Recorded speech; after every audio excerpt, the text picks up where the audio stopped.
we're talking about Deshaun Watson, and by the way, we're going to talk about Deshaun in hour 1 and in hour 3. And as a part of that, I think that the larger context here is the NFL's issue that they have created going forward because, look, I'm of the belief, and this is the lawyer in me, that you don't make any judgments until the court systems have had a chance to make a final resolution in some form or fashion. That's either a criminal or a civil context. But the NFL has basically cast the justice system into complete oblivion, and they say now, hey, what matters isn't what we think the criminal justice system is going to do or what the courts are going to do, even though that's their actual job. And you can just wait and see how the court system resolves issues like these. And you don't have to make a rash or imprudent decision. So you don't end up down the line punishing a guy for what might or might not happen. You have to wait. And if you're being logical, let the court system do its job. That's the argument I've been making for over a decade now. But that's not what's at stake here. The NFL has already begun to conduct their own investigation of Deshaun Watson. And the NFL standard for significant punishment is not guilt or innocence. It's not liability or non-liability. It's whatever the NFL decides that justice should be. And we know that that standard is incredibly weak in terms of punishment because a guy like Ezekiel Elliott got suspended for 6 games merely for the allegation of domestic violence, even when it was investigated and determined that there was no way to bring charges in a case. And so the NFL is now going to be called upon to render some form of verdict against Deshaun Watson before there is a season that is able to be played in 2021. So we have quickly moved from trying to figure out where Deshaun Watson might play because he's basically demanded a trade to now questioning whether or not he will play at all.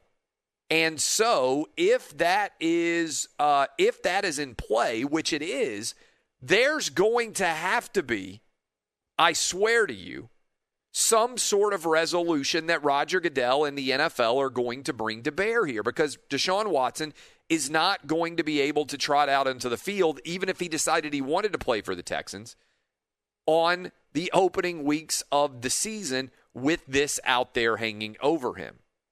So this is a monstrous mess that is out there for Deshaun Watson. Again, civil, potentially criminal liability. I mean, look, there is a wide range of potential outcomes here.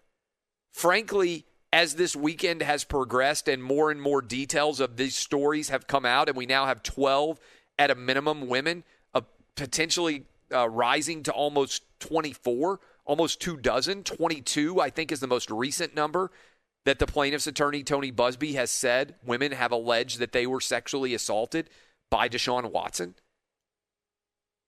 The NFL now has got a massive issue, and Deshaun Watson's problems are far more substantial than I think most people have realized, given the precedent that the NFL has set with the personal conduct policy. In fact, it is possible, maybe even probable, that if you just look at the evidence and consider it in the light of Ezekiel Elliott, Antonio Brown, Ben Roethlisberger, all of the players that have been disciplined under the personal conduct policy so far, that the best case scenario Deshaun Watson could hope for is a multi-game suspension.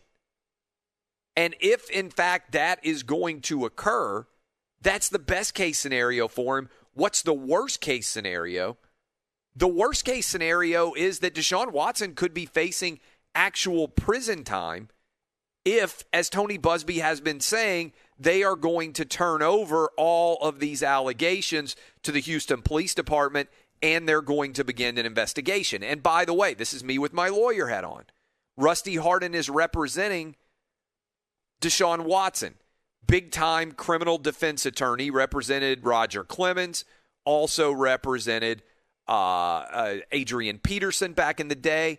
But he's going to tell Deshaun Watson, you can't even say anything publicly at all. You can't defend yourself in the context of an NFL investigation. So while the NFL is going to be trying to conduct their own investigation, they are going to have to simultaneously deal with the fact that they can't actually say anything to defend themselves because they don't want to go on the record with something that later may be proven to be untrue. And I think Busby baited Deshaun Watson into issuing a public statement. I believe that was on Tuesday of last week, because Deshaun Watson thought there was only one woman that was alleging. Maybe he thought there were two. I certainly don't think he thought there were 12. I think he thought this was going to be a he said, she said, and he could just go out there and say this isn't true. Instead, and get the benefit of the doubt, by the way, because in many cases, athletes do get the benefit of the doubt when it comes to a he said, she said in cases of sexual assault. For instance, Jameis Winston got all the benefit of the doubt when it came to this situation at Florida State. He never missed a game for rape allegations. He was the overall number 1 draft pick. Whatever you think about the Jameis Winston situation, Florida State protected him, and there was never any significant punishment that he faced. In fact, Jameis Winston got more in trouble for standing up on a table and screaming a memeable phrase I can't say on this radio program involving sexual act. He got suspended for that. He didn't get suspended for anything having to do with the sexual assault allegation. So if you are representing Deshaun Watson right now, you are painted into an incredible corner right now, and you don't know exactly when all the shoes are going to start dropping. Because right now, all these different women are coming out and letting it be known all of the different issues that they believe that they have of you committing sexual assault, and now there's a criminal investigation going on. And we have moved from, where is Deshaun Watson going to play next year, to, I think, a very realistic question being, is Deshaun Watson going to play next year anywhere? And it's, by the way, not going to be by his choice if he likely doesn't. We're not talking about him sitting out because he's demanding a trade, because frankly, and I'm going to get into this to close out the hour, and look, we're going to cover this story in a massive way because I believe it is massive. I don't think there's any team out there that's willing to take a risk now on Deshaun Watson. And I also, and I'll talk about this a little bit more too, because there's like a little bit of the conspiracy theory that's out there, and I'll explain why this conspiracy theory doesn't make any sense at all, and also why I believe that effectively Deshaun Watson is now frozen in place with the Texans. But the Texans don't necessarily have anything to gain by this either.